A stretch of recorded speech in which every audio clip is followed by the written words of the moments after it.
बिस्मिल्लाहिर्रहमानिर्रहीम। अस्सलाम वालेकुम दोस्तों।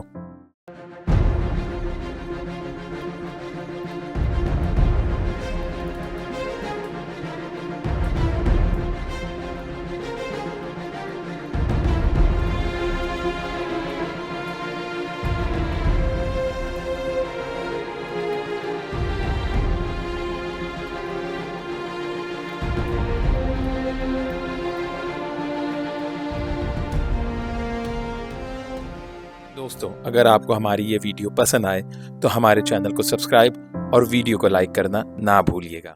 दोस्तों, इस वक्त स्क्रीन पर आप जो तस्वीर देख रहे हैं वो दरअसल एक इत्तलाती बोर्ड है जो कि सिंध में सक्खर से कुछ किलोमीटर के फासले पर सक्खर शिकारपुर रोड पर गांव महबूब कोट में चंद खबरों पर आवेदा है। इस बोर्ड में जिन अफराद के नाम आप देख रहे हैं उनके बारे में ये दावा किया जाता है कि नबी करीम सल्लल्लाहु अलैहि वसल्लम के सहाबा हैं, जबकि हकीकत यह है कि बोर्ड पर मज़कूर तीनों अफराद यानी हजरत अमर बिन अबसा, हजरत मौद बिन अब्दुल्ला जोहनी और हजरत अमर बिन अख्तब में से किसी का भी सिंधाना किसी ज़ईफ़ से ज़ईफ़ तारीख़ी रिवायत से भी साबित नहीं है, चाहे कि इस सिलसिले में किसी सही रिवायत को काबिल इस्तिशहाद ठहराया जा सके। दीगरे इन तीन अफराद में से सिर्फ दो अफराद यानी सैयदना अमर बिन अबसा और सैयदना अमर बिन अख्तब को शर्फ सहाबियत हासिल है, जबकि जनाब मौद बिन अब्दुल्ला जोहनी सहाबी नहीं ताबई हैं और रावी हदीस हैं जो कि सहाबी रसूल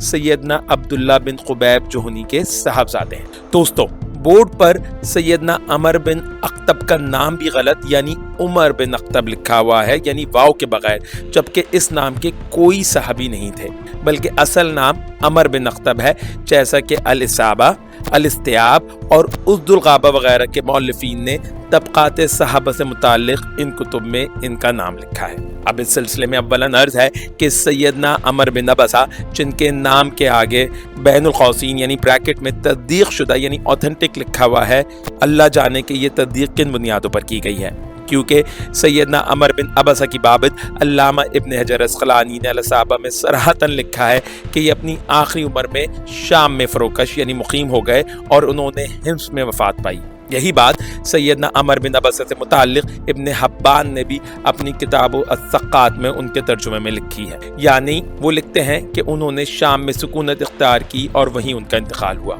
अल्लामा इब्न साद ने भी तबक़ातुल कुबरा की जिल्द 4 में बड़ी तख्ती के तकरीबन 4 सफ़ात में सैयदना अमर बिन अबसा के मुफस्सिल हालात नकल किए हैं और साथ लिखा है कि नबी करीम सल्लल्लाहु अलैहि वसल्लम की वफ़ात के बाद आप शाम चले गए और वहीं आपका इंतकाल हुआ। अल्लामा ज़हबी ने सियर आलामुन नुबला में, जबकि इब्न हजर अस्क़लानी ने अल-इसाबा में सैयदना अमर बिन अबसा की बाबत इमाम हाकिम का कौल नकल किया है कि और कहा जाता है कि उनकी वफ़ात हिम्स में हुई। बस दोस्तों, साबित होता है कि सैयदना अमर बिन अबसा ने हिम्स शाम में वफ़ात पाई। उनकी बाबत किसी मौरख़ किसी तस्करा नवेद ने सिंध आने की बात नहीं लिखी, बस सिंध में किसी मजहूल खबर को उनके नाम से मौसूम कर दिया गया है जो हरगिज़ उनकी खबर नहीं। अच्छा, हम नाजरीन की दिलचस्पी के लिए यहाँ ये भी बता दें कि सैयदना अमर बिन अबसा उन चंद लोगों में शामिल थे जो बेअसत नबी सल्लल्लाहु अलैहि वसल्लम से कबल ही बुत परस्ती से मुतनफ़िर और मुज्तनिब थे, और यही वजह थी कि नबी करीम सल्लल्लाहु अलैहि वसल्लम की रिसालत के ऐलान के साथ ही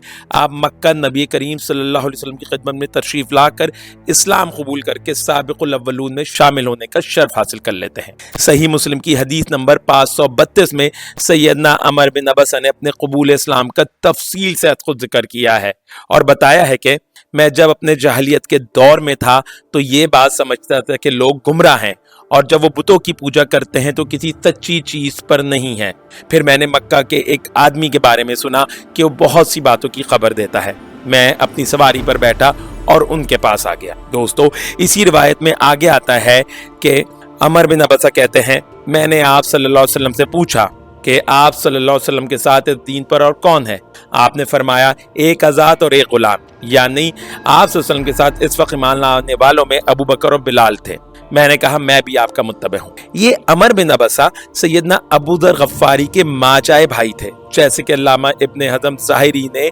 ज़मरा बिन बकर बिन अबद मनात की औलाद की सुर्खी के ज़ेल में लिखा है कि सैयदना अबू दर गफ्फारी की वालदा रमला गफ्फारिया सैयदना अमर बिन अबसा सलमी की वालदा भी थी। दोस्तों, आइए अब इस बोर्ड में मरहूम यानी लिखा हुआ दूसरा नाम یعنی صحابی رسول سیدنا عمر بن اقطب کی بابت معلوم کر لیں۔ سیدنا عمر بن اقطب کی بابت علامہ ابن حجر عسقلانی علیہ صحابہ میں لکھتے ہیں کہ یہ انصاری خدرجی صحابی تھے جن کی عمر 100 سال سے متجاوز ہو گئی تھی۔ ان کی کنیت ابو زید تھی۔ انہوں نے نبی کریم صلی اللہ علیہ وسلم کی معیت میں 13 غزوات میں شرکت کی۔ امام احمد نے ان کی بابت مسند احمد کی جلد 5 میں روایت لائے ہیں کہ نبی کریم صلی اللہ علیہ وسلم نے ان کے سر پر ہاتھ پھیر کے دعا فرمائی کہ اللہ اسے جمیل یعنی خوبصورت بنا۔ اسی دعا کا اثر تھا کہ مؤلف معجم الصحابہ ابو الحسین عبد الباقی بن خان بغدادی لکھتے ہیں کہ ابو نحیق کہتے ہیں کہ میں نے انہیں دیکھا کہ ان کی عمر 90 سال سے متجاوز تھی اور ان کے سر میں کوئی ایک بال بھی سفید نہ تھا۔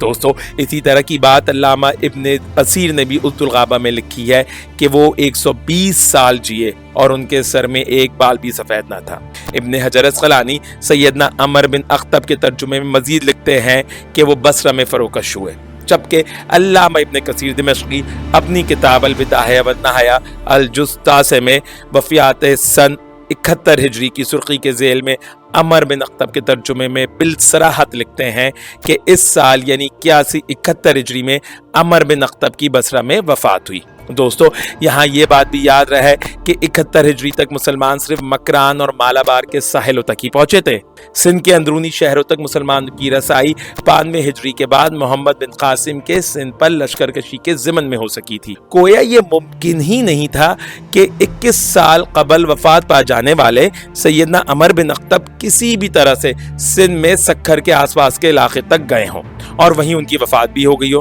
جبکہ کوئی متقدم مورخ ایسا ذکر بھی نہیں کرتا۔ دوستو اب جہاں تک بات رہی تیسرے صاحب یعنی معاذ بن عبداللہ جوہنی کی، تو جیسا کہ ہم نے آپ کو پہلے بتایا کہ صحابی نہیں بلکہ ایک مدنی تابعی ہیں جو کہ صحابی رسول عبداللہ بن خبیب کے صاحبزادے ہیں۔ محدثین نے ان کو قلیل الروایت بتلایا ہے۔ انہوں نے اپنی ساری زندگی مدینہ میں گزاری اور وہیں 118 ہجری میں ان کا انتقال ہوا۔ کسی محدث یا تذکرہ نویس نے ان کا سندھ آنا اور یہاں وفات پانا بیان نہیں کیا ہے۔ المختصر دوستو، سکھر شکارپور روڈ پر واقع محبوب گوڑ میں واقع یہ تینوں قبریں مجہول الحال اشخاص کی ہیں اور ان کی نسبت قبروں پر آویزہ بورڈ پر مذکور افراد یعنی سیدنا عمر بن ابسہ، سیدنا عمر بن اقطب اور معاذ بن عبداللہ سے قطعی غیر ثابت اور غیر ثابتہ ہے۔